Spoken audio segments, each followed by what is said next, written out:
Okay.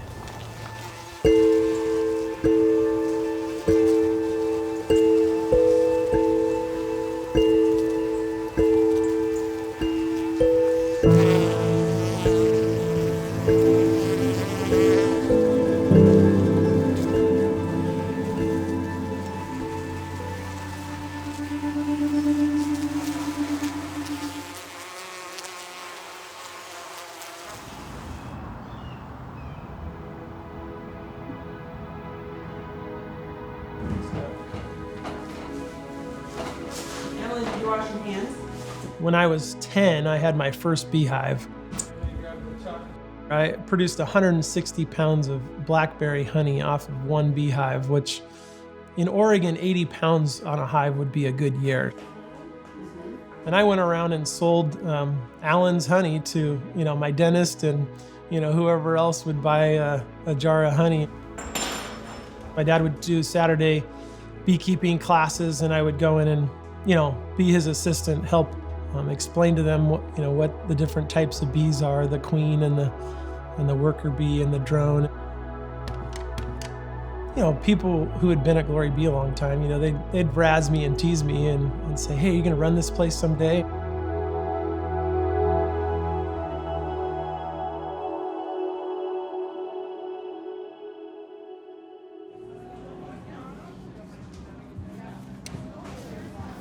Hello? No. Hello? No. Hello? Hello? No. Can you guys hear me? Yeah. Okay, well then. GloryBee is 204 people. Most of those people are here in Eugene, Oregon. We are national, and our retail brand is growing nationally. We handle over 50 million pounds of product every year, 50% of which is organic. First-time beekeepers here, raise your hands. Okay. Welcome to Beekeeping, a great adventure in your life. We're going to start out by talking about the Hive Location. Our origins are in beekeeping and honey, and that's still a significant part of the business and definitely the heartbeat of the business. Take a lot of pride in the purity and quality of the honey that we buy and sell. Today, we carry over 40 different product lines. Things like natural sweeteners, organic, expeller-pressed, non-GMO oils. We also deal a lot in seeds, herbs, and spices. And then 50% of the business is selling ingredients to food manufacturers. We are wholesalers. And then we have our own branded products that make their way out into the grocery store shelves.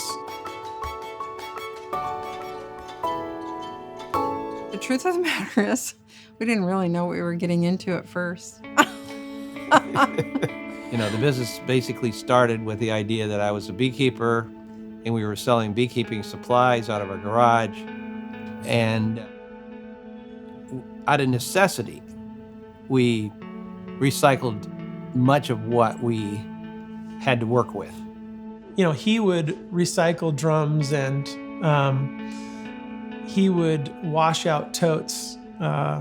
Maybe it wasn't the environment in mind. It was out of, hey, I can save some money here. We've always recycled drums and buckets, and we've always been, bought used things if we could, or equipment, got repaired. We just haven't been wasteful. I believe sustainability, without us knowing it at first, was a core value that we had, but didn't know that.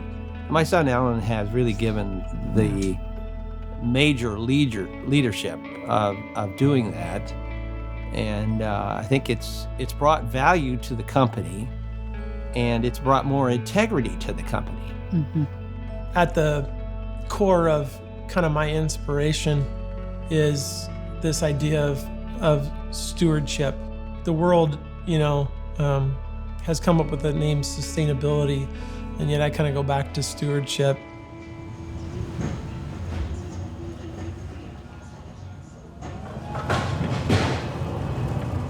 We're super proud of the progress we've made. A couple years ago, we had only 6% waste in the business. Out of all the tons of waste that go through the business, only 6% went to the landfill. I monitor our waste practices, so what gets thrown out into the trash and what gets recycled and what gets composted. We've just starting to go into CNG trucks, which are compressed natural gas, and that burn fuel more efficiently than our current biodiesel trucks. For 3 years in a row now, we've reduced our water use by 10% every year, and that's just awesome and amazing, particularly because we've been increasing our production by 10% a year.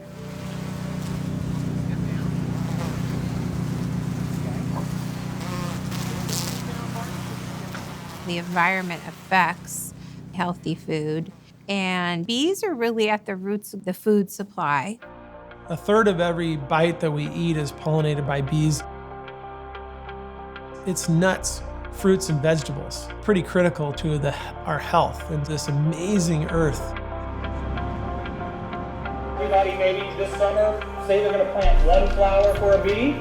Can you raise your hand if you're going to commit to that? Give yourselves a round of applause. Bees are incredible, incredible creatures, and I cannot help but look at a bee and realize that there's gotta be a God. I mean, did you know a queen bee lays 2,000 eggs a day? And have you ever heard the expression, the bee's knees? Each of the bee's legs has 2 knees. Pretty cool. 5 eyes, 2 stomachs. One bee creates 1/12 of a teaspoon of honey in its lifetime. It flies 15 miles per hour. A bee flaps its wings 11,000 times per minute. And that's why, bzzz, that's why you hear that, because it's flapping so fast.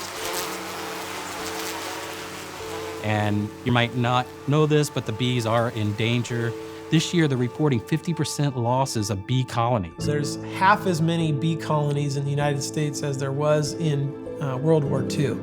So with growth in population and agricultural demand, to have half as many beehives, is a problem. In 2012, I just was convicted that, being a part of the honey industry and being part of the beekeeping industry wasn't enough. We were standing on the sidelines kind of saying it's a problem and yet not really doing anything ourselves to make a difference. And so I just presented this idea to the team that we start this Save the Bee initiative. And so we did. We have 2 main goals. It's to raise awareness and raise money towards the research. And we started out by giving 1% of all our retail honey and beekeeping sales to this Save the Bee foundation. Since we started in 2012, we've been able to raise $198,000. It's been a difficult business over 42 years, and yet we've been blessed and we've been successful and we're still here. One of the things I've realized while working here is we all have a sphere of influence, and that sphere of influence it's bigger than we know. We want to inspire the world to live healthy. We envision a world where people are nourished by food that is not only good for them, but good for the planet. One of the things that's really important to GloryBee and me and our future of being a Christian business in the world and being stewards is when there's an opportunity of something in need, how do we step out in faith? We have always had the philosophy that we give out of what God's given us first. And that's a legacy that will carry on because what God's given us, we have the privilege to give back.